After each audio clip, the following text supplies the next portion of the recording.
everybody, I'm Sarah and I'm a recorder player. This week's video is something that I have never done before. It's a review of a specific brand of recorder, namely the Aulos Haka recorder. You'll remember a few weeks ago I did a video on which plastic recorder to buy, and to your shock and horror, I did not feature the Aulos Haka, and a lot of you let me know this. So I thought, okay, I'm gonna order myself a soprano and an alto and see what all the fuss is about. So I have the Aulos Alto 709B and the Soprano 702B. These are known as the Haka range, made after the maker who was also called Haka, and they're widely kind of known to be the best ones in the Aulos series. So first impressions, they come in these really nice kind of faux leather cases, and inside the Alto comes with a fingering, I've already opened it, a fingering chart, a cleaning stick, a thumb rest, and a little thing of cork grease, an excellent recorder kit. The Soprano has the same, except that it doesn't have the cork grease. I would argue that you need cork grease more for a Soprano than you do a thumb rest, but okay. For those of you that don't know, a thumb rest is this little piece of plastic that can kind of clip onto the back of your recorder and help support if you need it. So this is the Alto. I have it in brown. I believe it also comes in a kind of wood grain effect, but that wasn't available when I was buying it. Okay, as you can see, it's quite a standard Baroque recorder. It's got these decorations which are very rounded. Of course, it also has the rotatable foot joint so that you can find the best position for your pinky finger. This here is also quite rounded, so the beak that you put in your mouth is a bit bigger than I'm used to, but it's not disturbing. The stretch for the fingers. Now I have small hands, but I have a very good stretch because I've been training my hands for many years.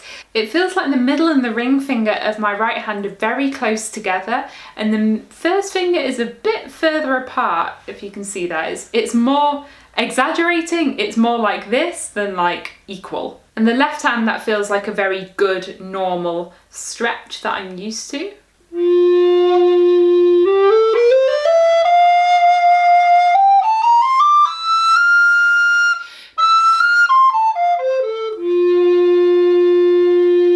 So when I'm trying out recorders, there are a few things that I like to check out. The first is its sound and how much resistance it gives.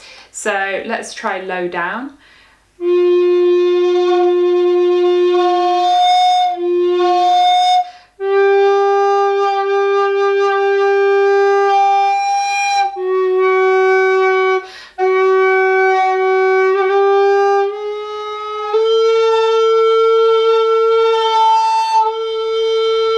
It's got a pretty big sound in those low notes. The low F is actually the kind of weakest note. But this G, that is nice.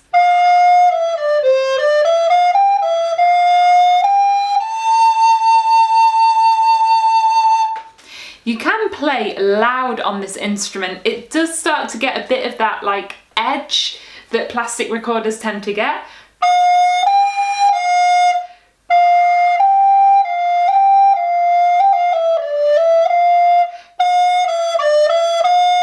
But you can also produce some quite different sounds with it.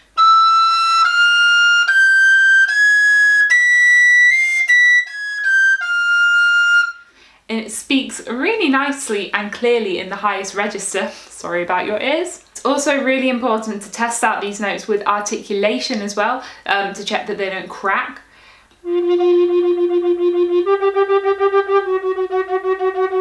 The famous C sharp.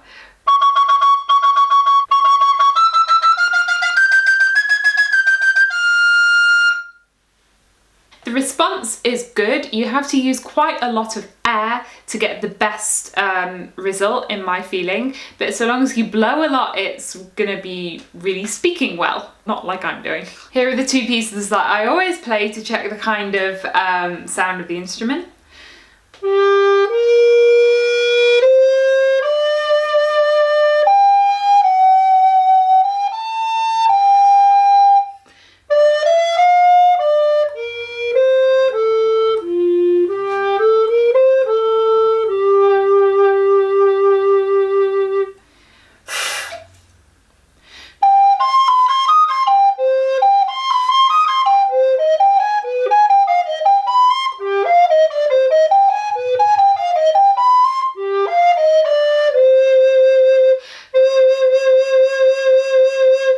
throwing a bit of vibrato in there as well to check the range of that. Also good.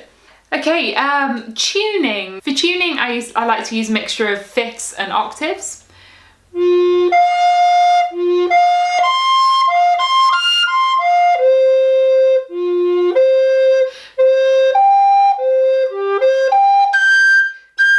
One thing I notice in the tuning is that the very high notes,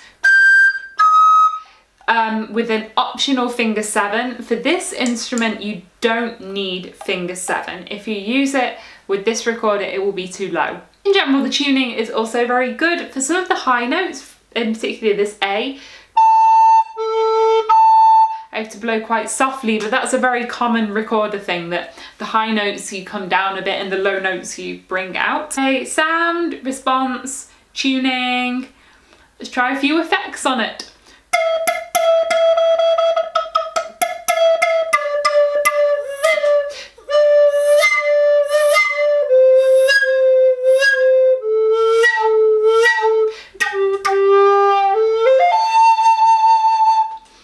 This recorder also has a really good range of what you can do with it. You can make a lot of different kinds of sounds, different extreme articulations, vibratos, colours.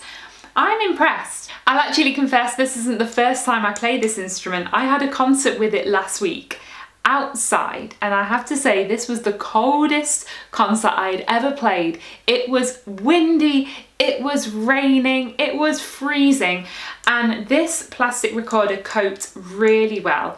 It didn't get stuck. I only had to suck moisture out of it a couple of times, which considering the circumstances was really, really good.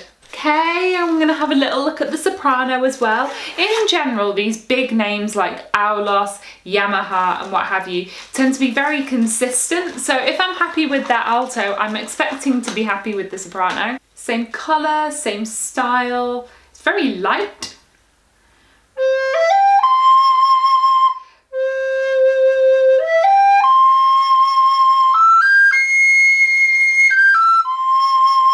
I feel like I have to get used to the tuning a bit, that I have to adjust it more than I do with the alto.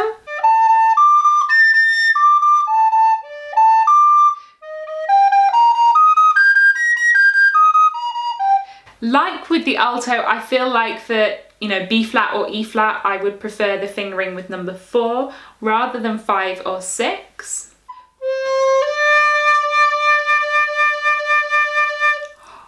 Is a nice sound for a soprano low D.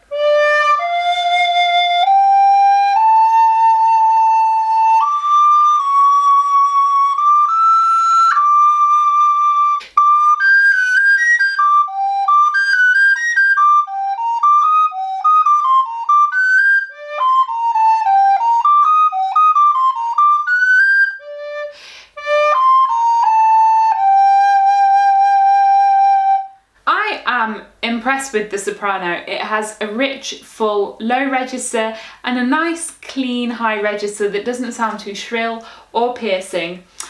Aulos Haka, I am converted. Oh, that is in tune. So those are all the things I like about them. What do I not like? Well, they are very shiny and plasticky. I would have actually preferred to have bought the ones in a wood grain finish. I think that would just be a bit nicer. That's just aesthetic. And the other thing is that I had to get used to some of the fingerings a bit, adding finger 7 or not. It's quite different from, just a bit of a different feeling from my wooden recorders that I'm used to. So that was my review and opinion of the Aulos Haka recorders. Have I forgotten anything? Please let me know. And do you use these recorders? I'd be interested to hear what you think. If you want to compare how it sounds to the Yamaha Eco Deer, for example, or the Xenon Bresson recorder, I've done another video on all of that. I also want to say this video is not sponsored. It's actually thanks to all my supporters on the Team Recorder Patreon. Your generosity is helping me to make these videos and buy cool things to feature in them, so thank you. As always, you can subscribe to my channel by clicking on my face down here in the corner. Over here is the aforementioned Team Recorder Patreon, where you can choose to support the channel, and up here is a link to my video on a review of all other plastic recorders. Thanks for watching and have a great day.